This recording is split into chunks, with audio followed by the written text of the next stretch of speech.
There is a place in the western part of Romania, not far, as distances go, from the old university city of Cluj-Napoca, where a forest has been standing quietly for a very long time.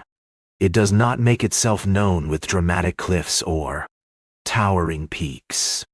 It arrives gradually, the way most forests do, as a thickening. At the edge of things, a darkening of the horizon, a slow replacement of opened sky with canopy.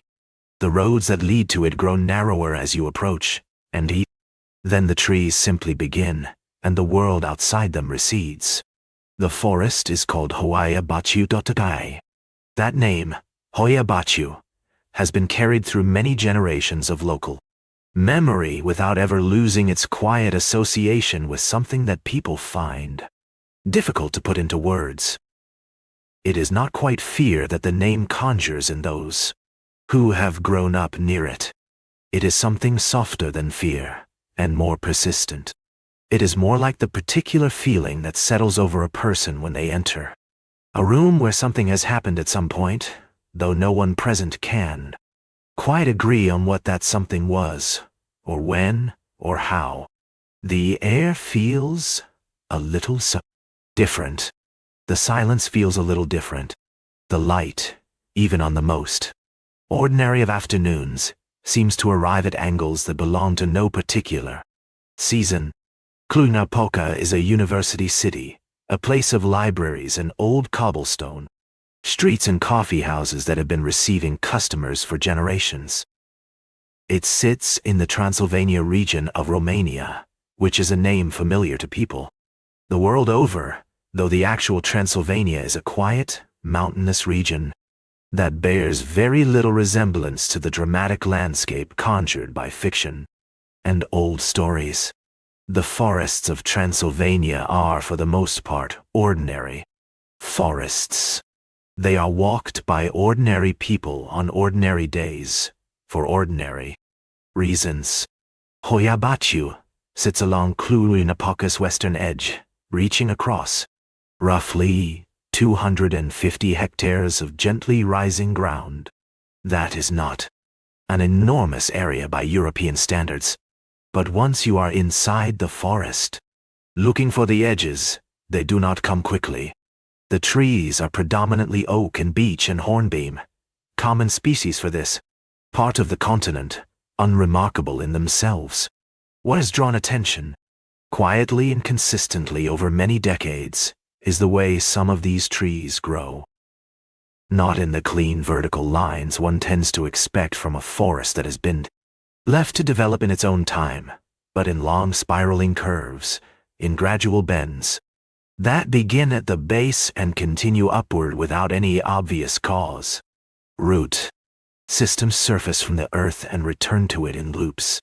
Trunks lean away from the vertical at angles that suggest some persistent, gentle pressure that has never been identified. Botanists who have visited the forest have offered various explanations for these growth patterns. None of the explanations has been agreed upon as definitive. And near the forest's interior, there is a clearing. It is a roughly circular area of open ground, not dramatic in any visual sense, just a place where the trees stop and the sky opens up again. For reasons that foresters and scientists have examined carefully over the years, trees that are planted or that seed themselves in this clearing do not persist. They begin, they germinate, they put out small leaves, they reach toward the light in the way that young plants do, and then, at some point, they stop. The clearing remains open and its boundary is defined not by any fence or wall or human decision, but simply by where the trees have chosen or been compelled not to grow. Soil samples taken from the clearing have shown nothing chemically unusual. The ground is not inhospitable. There is no obvious reason, from the soil itself, why trees would not take hold there. And yet, they do not. And the clearing remains, year after year, quietly and consistently open. Before we move further into the stories that have gathered around this forest, over the centuries, it is worth staying here for a little while longer. Just here at the beginning, acknowledging what the forest actually is. It is a real place. It has real soil and real trees and real paths that have been walked by real people for many centuries. The accounts that have accumulated here belong to ordinary men and women, farmers and researchers and visitors, local people, who grew up with the forest at the edge of their daily lives. Most of them did not go to the forest expecting anything unusual. Most of them lived quietly and practically, moving through the ordinary rhythms of work and family and the slow turning of seasons. They walked into the forest, or they lived near it, and something happened, or seemed to happen, or settled into their memory as having happened in ways that they could not fully account for afterward. What we will do tonight as you settle towards sleep is simply sit with those accounts as they have been passed along. 5 of them. 5 quiet stories. We will not try to explain them.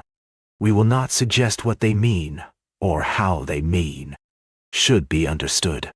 We will only listen the way one listens to an old story, told in a low voice at the end of a long evening when the fire has burned down to its last warmth and the room has grown still and everyone around the table has gone quiet and there is nothing left to do but simply receive what is being said.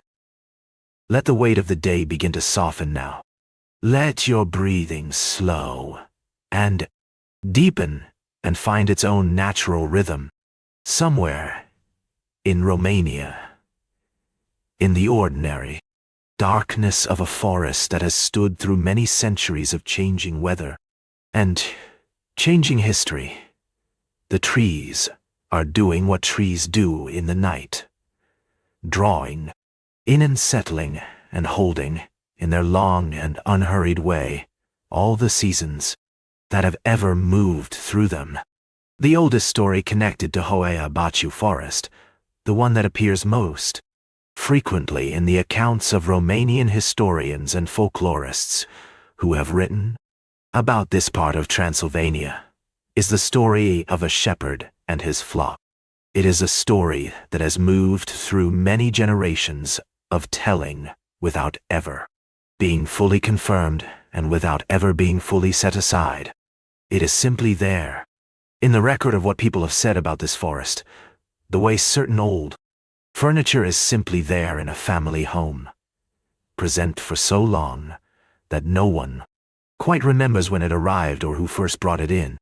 The account describes a shepherd who led a flock of approximately 200 sheep into the forest one afternoon and did not return. The details surrounding this basic fact vary somewhat, depending on which version of the account one encounters. In some tellings, the shepherd was a young man, perhaps in his early 20s, known in the villages nearby as a capable and steady worker, someone who had grown up handling animals and who moved among them with the ease of long familiarity. In other versions, he is described as older, a middle-aged man who had worked this particular stretch of Transylvanian countryside for many years, who knew the forest's margins well enough to move along them without any particular anxiety. The differences in these details, the age, level of experience, the precise character of the man, do not ultimately change what the story says happened. In all versions, the outcome is the same. The shepherd and the sheep entered the forest. They were not seen again. No trace of the animals was ever found. No trace of the man was ever found. The shepherd's dog, which had apparently been with him that afternoon, was not found either. The forest, which had stood before the shepherd arrived at its edge, and which continued to stand after he walked into it, offered nothing back. The people from the surrounding villages who searched for him in the days that followed reported finding nothing of use. The paths through the forest were checked carefully. The clearing, already present in the landscape and already noted as an unusual feature, was examined. There was no wool snagged on the low branches. There were no disturbances in the soft earth of the kind that a large flock of moving animals would ordinarily leave behind. There were no tracks at the forest's margins that might suggest a direction of exit. There was simply the forest, and the absence of the shepherd and the sheep, and a search that concluded without any of the questions it was trying to answer being answered. It is impossible now to verify this account. It is impossible to date it with any precision. There is no contemporary written record of the event that has survived.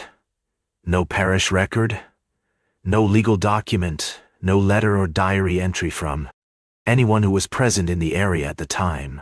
What exists is the oral tradition that carried the story forward, the way oral traditions do, through the mouths of people who found it worth repeating to the people who came after them.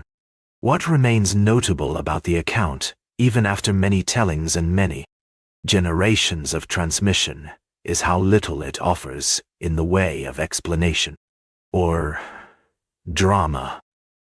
There is no suggestion of what might have happened to the shepherd.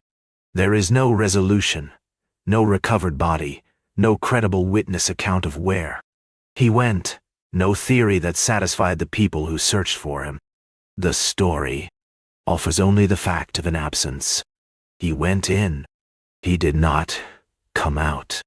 And that is where the story ends every time it is told, with no additional information forthcoming from any quarter. Absence is a quietly difficult thing to sit with. It has no shape to look at, and no texture to touch, and no color to name. It is simply the space where something used to be, and where that something no longer is. The forest, which existed before the shepherd came to its edge, and which continued exactly as it had been after he walked into it and did not return, became associated in local memory with that particular quality of unexplained and unresolved absence, the kind that does not diminish with time and does not eventually yield an answer, and does not, in the end, release the people who carry it from the low, quiet weight of not knowing. The account of the shepherd has been part of the way people understand Hoia Baciu for a very long time. Whether it describes something that happened on a specific afternoon in a specific year to a specific person, or whether it is a story that took shape gradually because it expressed something truthful about the feeling of the forest, the sense that it is a place where ordinary guarantees do not entirely apply, is a question that cannot now be resolved. Both possibilities can be held at the same time, gently, without needing to choose between them. In the summer of 1968, a man named Emil Barnea spent an afternoon walking in her Hoia Baciu forest with a small group of friends. Barnea worked as a military technician, a practical profession, grounded in the specific and the measurable. By all available accounts, he was not a person with any particular interest in the unusual or the unexplained. His afternoon in the forest was, by his own description, a simple recreational outing of the kind that people in Cluj-Napoca occasionally arranged, a few hours away from the city among the trees, without any particular agenda. He had brought a camera with him, as people sometimes do when they go somewhere pleasant and find themselves wanting to remember it. The afternoon was bright. The sky above the canopy was clear.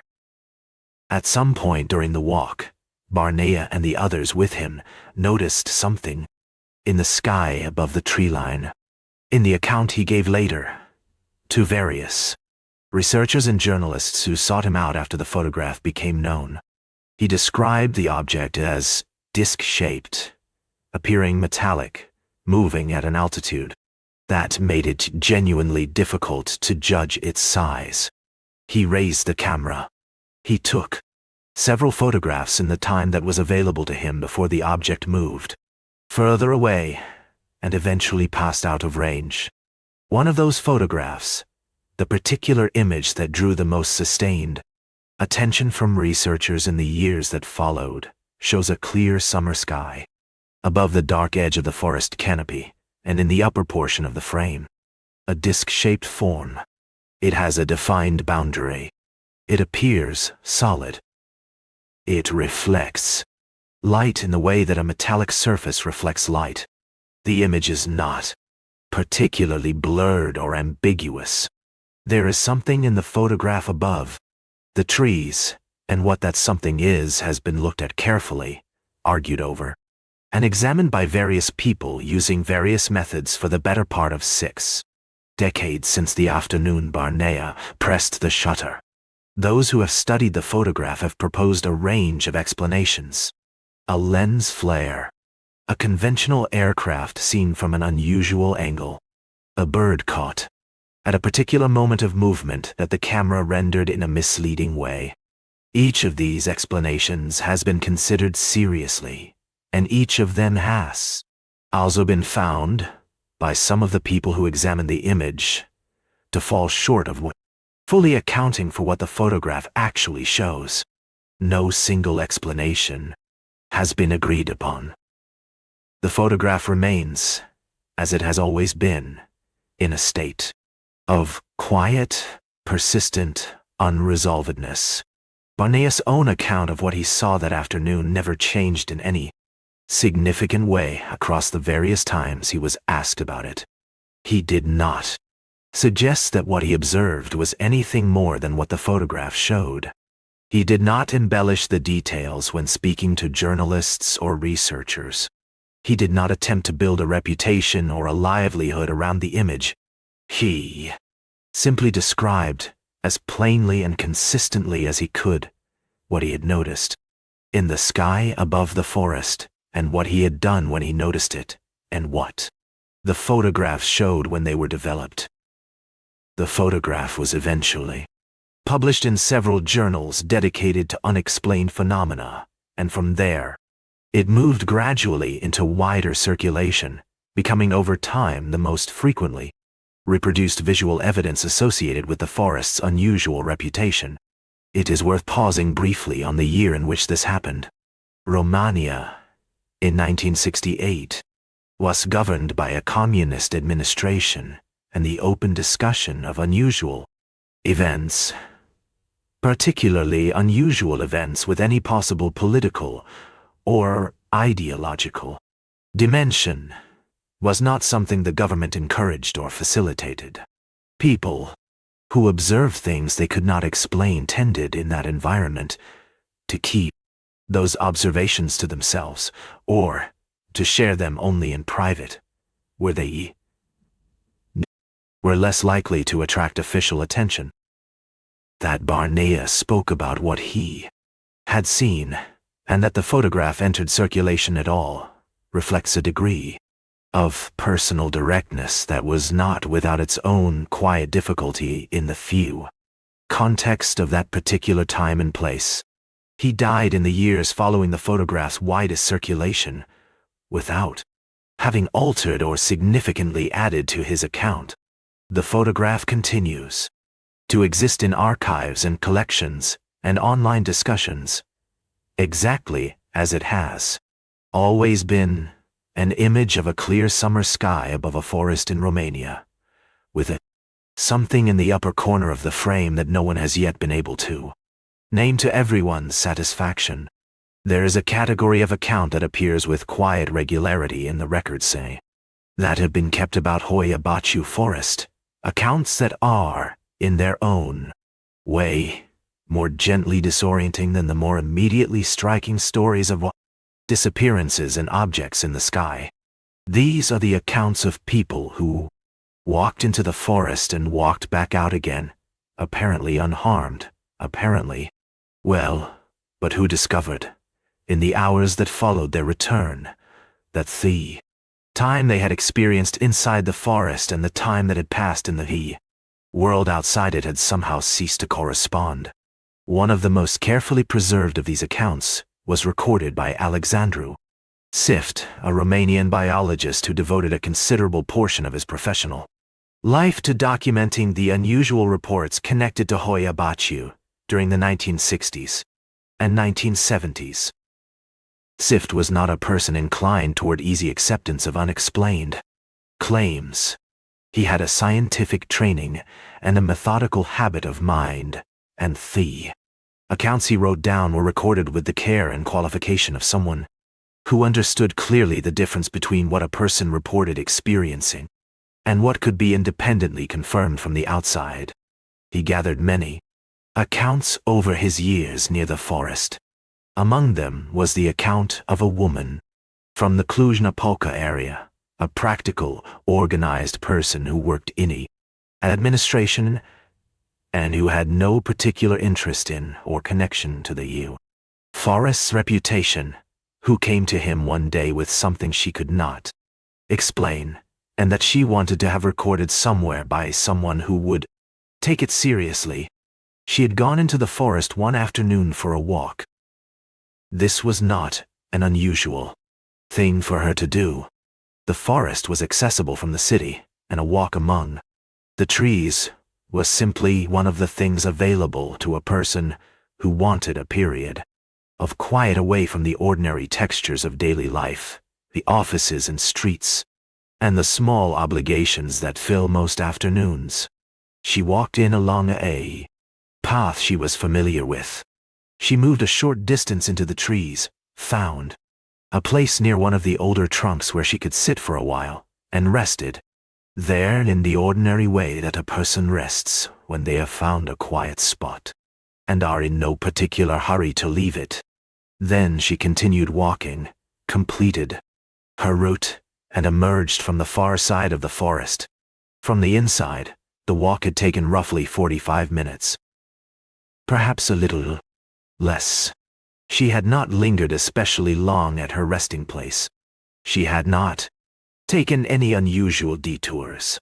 She had simply walked in, and, after what felt like the natural duration of a pleasant afternoon walk, walked out again. When she arrived home, it was evening, and then it became night. And then, gradually, as the people around her asked where she had been, and she answered them with the account of an afternoon walk that had lasted less than an hour, it became clear that something like 5 hours had passed in the world outside the forest during the period that had felt to her like 45 minutes. She was not confused in any way that suggested a medical episode. She was not distressed, beyond the ordinary quiet bewilderment that anyone might feel when confronting something that has no available explanation. She simply did not have the hours. They were gone. There was no memory of them, no physical evidence of them on her person, no indication of anything having happened during that time, only the gap itself, wide and silent and impossible to account for. Sift had collected other accounts that shared the same basic shape. The details around the edges differed. Some people described losing minutes rather than hours. Some noted an unusual sensation of pressure in their heads while moving through certain parts of the forest. Some mentioned a persistent but undefinable feeling of being observed from somewhere that could never be identified when they turned to look. One account described a pocket of warmth in the air, small and localized and entirely unconnected to the position of the sun or the movement of the wind, as though the air itself had simply chosen to be warmer in that particular spot for no reason that anyone could determine. What these accounts shared, when Sift laid them beside each other in his notes, was this one specific quality: the unreliability of time. The gap between what the person had experienced as the duration of their time in the forest and what the clock showed had actually passed. In every other detail the accounts diverged: the locations, the sensations, the circumstances of entry and exit. But in this one detail they returned, again and again, to the same quietly impossible fact. Sift spent years considering what he had documented and never arrived at a conclusion that fully satisfied him. He wrote about the Hoia Baciu accounts with ounce care and restraint, noting that their consistency in this one particular was difficult to ignore, and that their lack of any physical explanation was equally difficult to move past. He left the question where he found it open. The woman, whose hours disappeared in the forest on an ordinary afternoon, continued her life in the ordinary way, and the forest continued to receive other walkers, someone of whom returned with the same quiet, unresolvable bewilderment she had brought to Sift's attention on that afternoon in the 1960s. There is a story that has circulated in the local memory of the communities around Hoia Baciu for a long time, appearing in various forms in Romanian Rome. Language accounts of the forest, referenced in folklore collections and regional histories passed from one generation to the next in the way that certain stories are passed along, not because they can be proven, but because they carry something that people feel is worth preserving. It concerns a young girl who disappeared from the vicinity of the forest and who returned, some years later, in a way that no one involved was able to understand. The account, as it exists in the versions that have been recorded, describes a girl of perhaps 5 or 6 years of age. Her family was near the forest on an ordinary day, working or resting, or simply going about the kind of high afternoon activity that occupies families in rural places. Children in that part of Romania, in the era when this story is generally understood to be set, moved with a degree of unsupervised freedom that was perfectly ordinary for the time the girl wandered. This too was ordinary, and it was only when the summer afternoon moved toward its natural end and she had not come back that anyone began to understand that something was different this time. They looked for her. The forest was entered and searched with the thoroughness that a community brings to the search for a missing child. Every path, every hollow, every stretch of ground that a small person might conceivably have reached. The fields beyond the forest's edges were checked. The streams, the paths between the properties of neighbors. There were no small footprints leading anywhere useful. There was no piece of clothing caught on a fence or a branch. There was no sign in the landscape of where the girl had gone or what had happened to her after she walked out of sight. The family was left in the state that families find themselves in when a child disappears and is not found, a state that is its own particular kind of grief, different from the grief of confirmed loss, because it never quite closes. There is no moment at which the not knowing resolves into something that can be grieved cleanly, and then, slowly, set down. The not knowing simply continues, day after day, for as long as it continues. And then, approximately 5 years later, the girl reappeared. She was found near the forest's edge, in the general area where she had last been seen. It was late afternoon. She was standing at the margin where the trees begin to thin and the open land asserts itself again. She appeared to be in good health.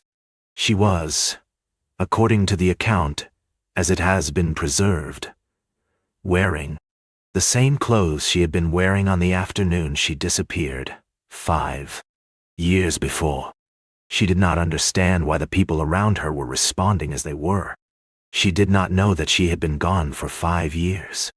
In her own experience, the afternoon she had walked away from her family, and the afternoon she was standing at the forest's edge were the same afternoon. There was no gap between them that she was aware of. There were no years. There was only the walk, the shore, movement away from the familiar, and then, without any interval that she could account for, the return. When she was asked, in the days and weeks that followed, where she had been, could not give an answer that helped anyone understand. She had been in the forest, she said, or near it. She had not been anywhere particular that she could name. She had simply been somewhere, and then she had come back, and that was all she had to offer. The questions that surrounded her return had no answers she could provide, and eventually, as tends to happen with questions that have no answers, they were set gently to one side, and life moved forward in the direction that life moves, which is forward, regardless of what it cannot resolve. The detail of the clothing, unchanged after 5 years, appears in several versions of this account. It is exactly the kind of detail that tends to accumulate around a story as it passes through many hands and many tellings, because it serves the story's meaning so well, suggesting a suspension of a sure, ordinary time that goes beyond the merely strange into something more fundamental. Whether this detail was present in whatever original account gave rise to the story, or whether it arrived later and stayed because it felt true to the nature of what was being described, is not something that can now be known. Very old accounts are always, to some degree, shaped by the needs of the people who carried them forward, and that shaping is not a corruption so much as a natural part of how stories survive. What these accounts, the shepherds, the woman's missing hours, the girl's return, share is a single quiet suggestion that the ordinary relationship between time inside this forest and time in the world outside, it is not entirely reliable. This is not a dramatic claim. It is not presented with urgency or alarm in any of the accounts. It is simply something that the people involved noticed and reported and could not explain, and eventually lived with in the way that people live with things they cannot explain, by continuing, by moving forward, by carrying the question lightly. From the 1960s onward, the accumulated reputation of Hoia Baciu forests began to draw a different kind of attention, the attention of people who approached it, not from the perspective of personal experience or local folklore, but from the perspective of scientific inquiry. Physicists, biologists, engineers specialized in electromagnetic measurement, researchers working in the field of parapsychology, which was, at that time, beginning to attract more systematic interest from people with formal scientific training.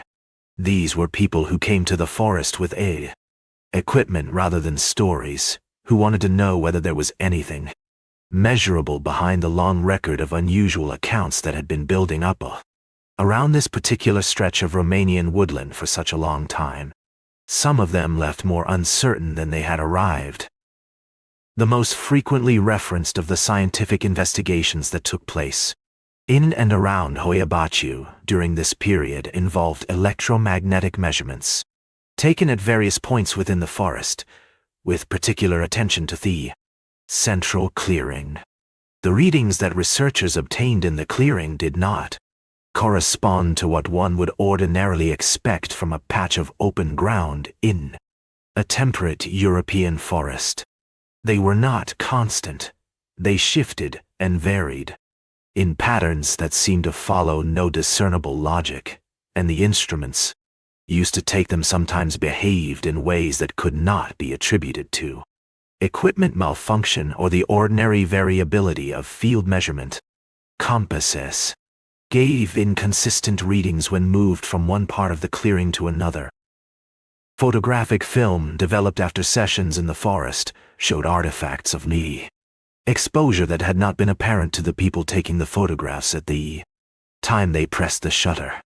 A team of researchers who conducted a more extended investigation during the 1970s described unusual electromagnetic patterns in specific areas of the forest that they were unable to connect to any known source. The geology of the region is not, in itself, particularly unusual. There are no large mineral deposits in the immediate vicinity that would account for the readings they obtained. There are no industrial facilities close enough to have produced the effects they measured. The forest sits in ordinary ground, under an ordinary sky, and the measurement sky that came back from it were, in certain areas and under certain conditions, not ordinary at all. The researchers also noted, in their written accounts, that several members of their teams had experienced things during their fieldwork that they could not account for medically or professionally. Headaches that appeared while working within the forest and resolved when they left it. Periods of mild disorientation that passed when the person moved to a different part of the forest. A persistent feeling of unease, low, continuous, not connected to anything specific. None of them had experienced incomparable outdoor environments. One researcher wrote that he had felt, during several of his sessions in the forest, a strong and entirely irrational sense that someone was standing just behind him, and that when he turned to confirm that no one was there, the sense did not go away. See, there is something particular about subjective reports of this kind when they come from people with scientific training. Such people are, generally speaking, more practiced at the discipline of noticing the difference between what they observe and what they conclude from what they observe, more aware, through training and habit, of how suggestion and prior expectation can quietly shape perception. When a person accustomed to that kind of self-monitoring describes an experience they cannot account for professionally, the description carries a quality that is difficult to simply set aside. It is not the unguarded testimony of someone unfamiliar with the ways the mind can mislead itself. It is the careful, slightly reluctant notation of someone who is fully aware of how unusual it is that they are writing down what they are writing down. The scientific work conducted at Hoia Baciu during these decades never produced a peer-reviewed study published in a major journal and subjected to the scrutiny of the broader scientific community. The investigations happened largely at the edges of formal academic science, sometimes because the political climate in Romania at the time made official inquiry into unusual phenomena complicated, and sometimes simply because what the researchers were trying to study did not fit neatly within any established scientific framework. The work existed in the space that tends to exist around phenomena that are real enough to be noticed and documented but that do not yet have a discipline prepared to receive them.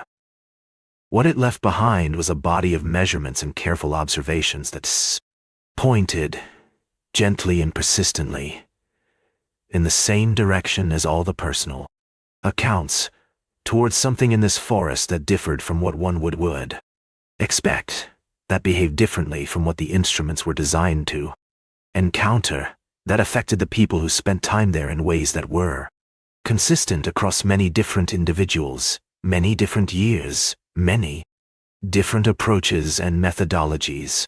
None of it resolved into an explanation. The researchers left. Their notebooks and their data remained. The forest remained, as it has always remained, in its unhurried and unresolved condition. The clearing is still open. The trees around it still grow in their slow and spiraling forms. When researchers visit now, as some occasionally still do, and take their measurements, the patterns they find are not simple and not familiar. The forest receives its visitors as it has always received them. Scientists, curious travelers, people from Cluj-Napoca who walk out on a free afternoon the way people have always walked out to the edge of the familiar and looked into what lies beyond it. Most of them come back. They carry whatever they found there, or did not find, back into the ordinary world with them. And the accounts they bring back join the long and gentle accumulation of things that have been said about this quiet forest over many, many years. We have spent this evening sitting with a forest, with the particular collection of stories that have gathered themselves around a few hundred hectares of trees and soil and clearing in the western part of Romania, accumulating the way that certain kinds of things accumulate in certain kinds of places, over time, without any single person intending for them to. The shepherd and his flock, Hoia Baciu, and his photograph on a bright summer afternoon.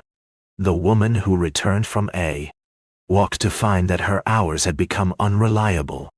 The girl who came back from an absence of 5 years wearing the same clothes she had left in. The researchers and their instruments and the measurements that would not resolve themselves into anything legible. 5 accounts. 5 ways of approaching something that does not offer itself to be understood. 5 quiet entries in a record that has been building for a very long time and that shows no particular sign of stopping. There are forests in many parts of the world that have gathered this kind of attention around themselves, places where the stories have settled in the way that certain weather settles over certain landscapes persistently for no single reason that can be cleanly identified.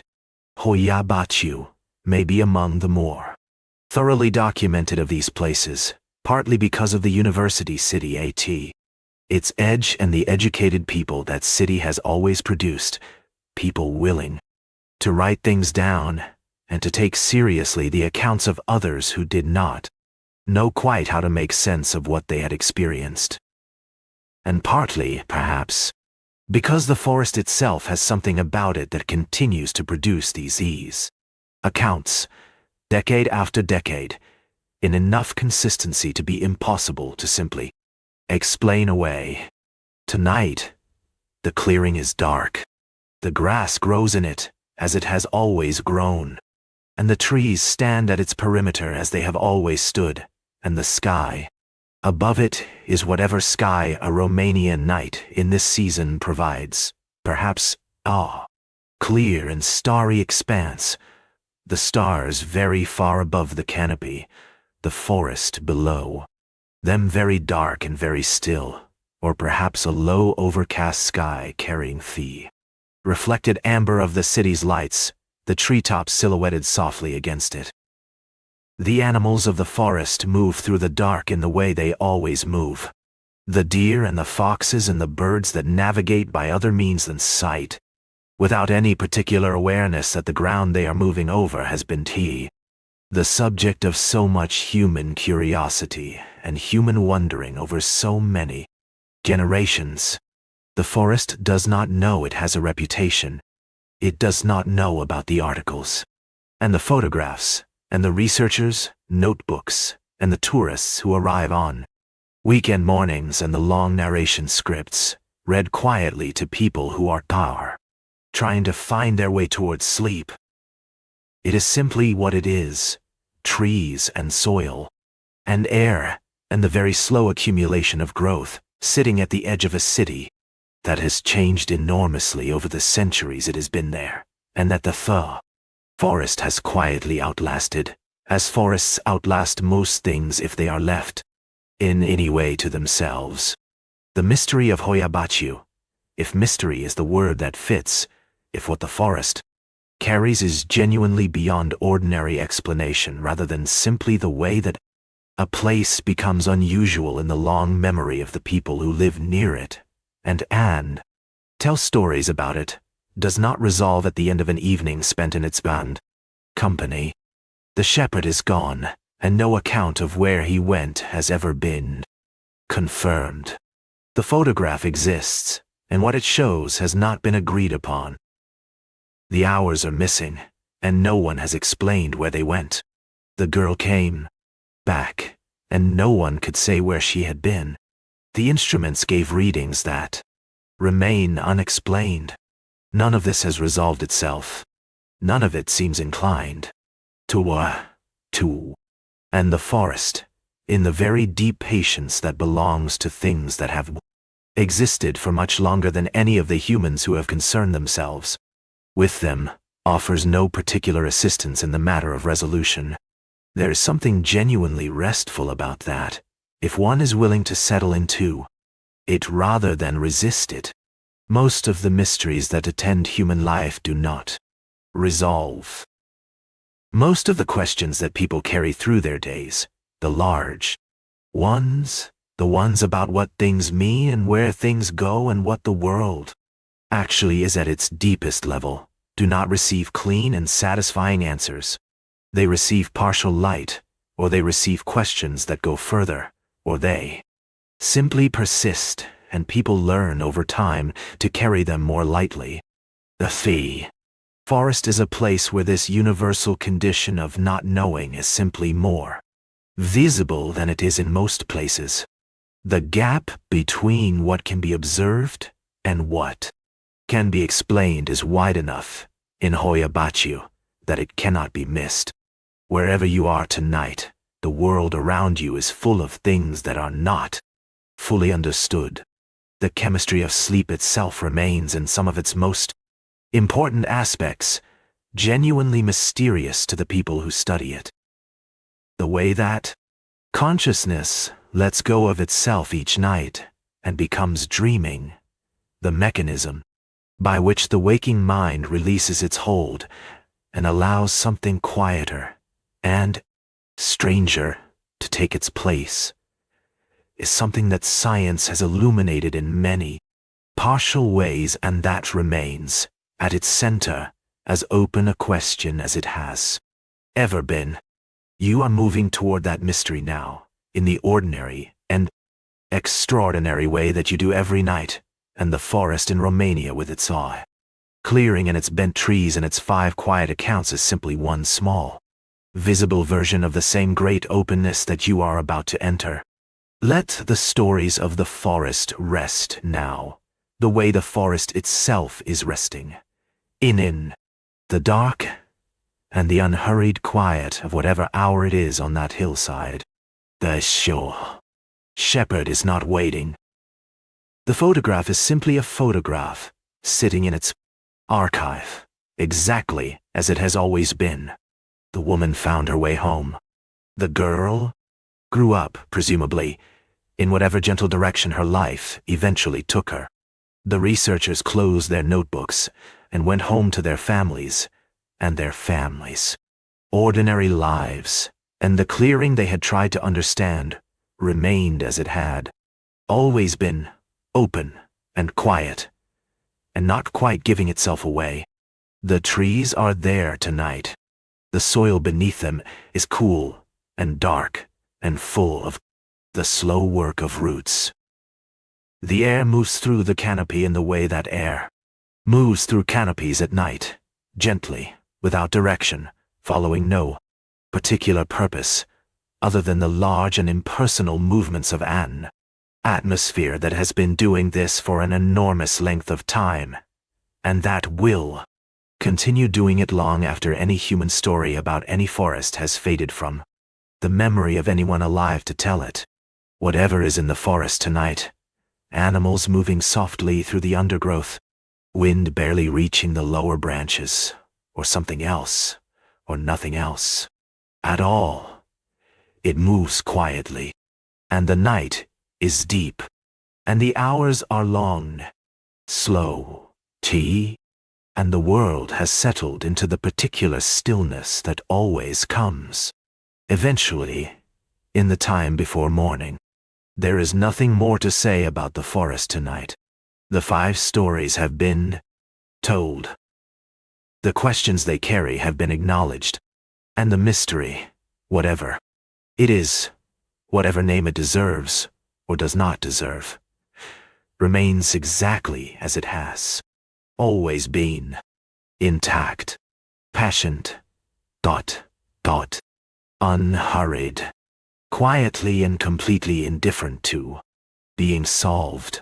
The forest will be there when morning comes, and the day after, and in all the long seasons that follow this one, receiving whoever comes to it, and returning most of them to the ordinary world with whatever they arrived with, and perhaps with a little more quiet inside them than they had before they came.